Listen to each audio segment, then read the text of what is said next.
So, good morning mga guys. So, yun.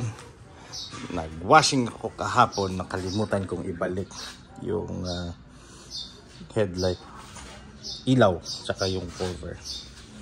Then, nag-washing ako. So, merong moisture sa loob.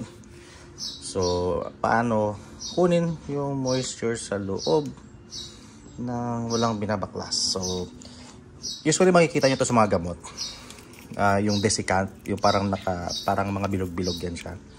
Meron akong ganito sa vitamins ko dati. Tinalian ko na lang. Then, meron siyang, as you can hear, merong bilog-bilog sa loob. So, ang style ko nito is, lagyan ko na ng tali para matatanggal ko pa ulit. Tabi natin to. Then, nilagay ko lang dito sa loob. Yan.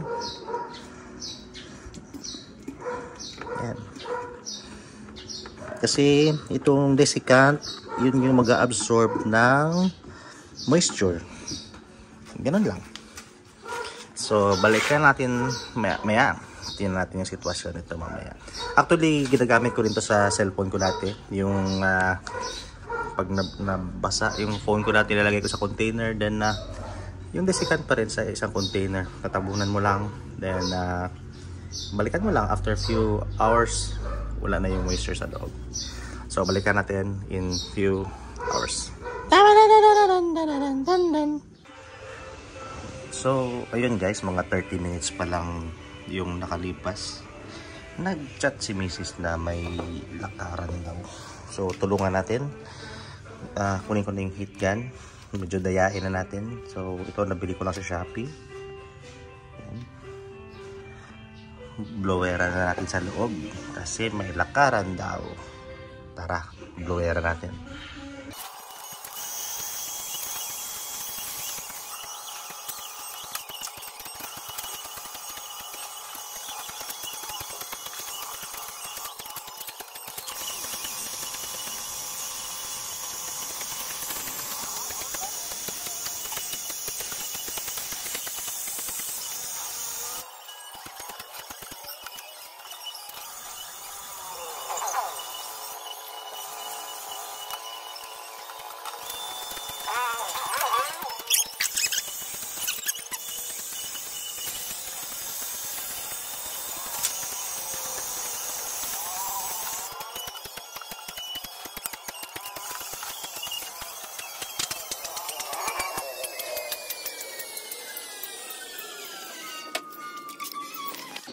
So, ayun, mga 5 minutes pa lang na pa-heat gun.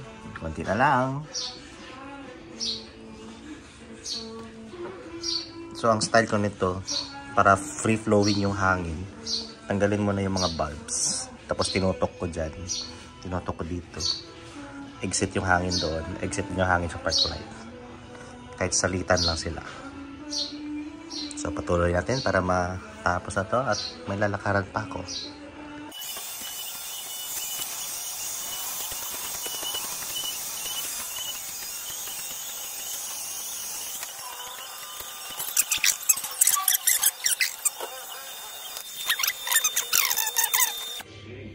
So, ayun, for like 10 minutes na binlower natin. Wala na yung moisture or condensation sa loob. So, just to be sure, gusto ko siyang padaanan for like 5 minutes ulit ng ating dryer. Heat gun, let's say. And, para sure tayo, before natin i-close yung housing, yung kanyang headlight. Pati yung bulb and seal. So let's go. Daanan natin ng isang beses. So ayun mga guys, ibalik na natin yung kanyang headlight. Yan. Wala na yung tubig sa loob or any sign of moisture. So yeah. Complete na tayo. So tanggalin natin muna itong ating tinalian na desiccant. Then let's go.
Huwag kalimutan to dapat nakalagay ito, rubber gasket.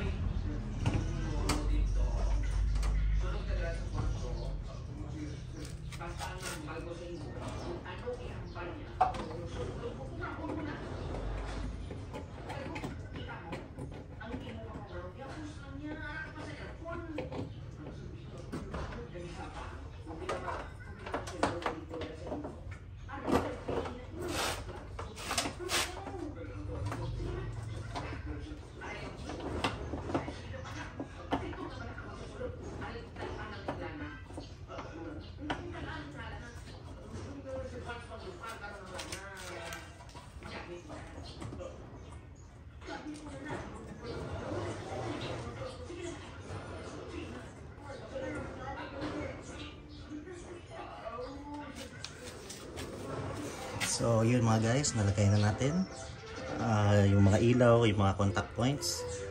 So subukan natin if umiilaw lahat.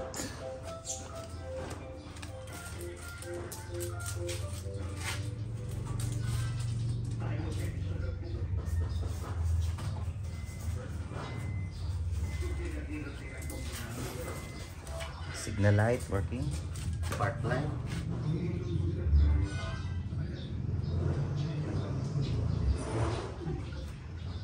Ilaw, low, high, low.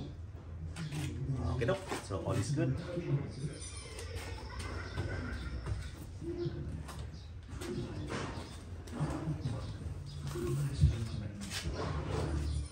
Konting punas.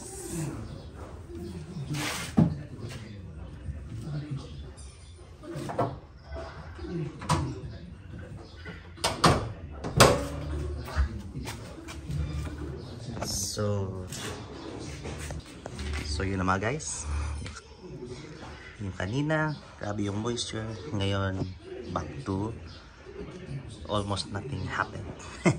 Or let's say nothing happened. So bye bye. Man.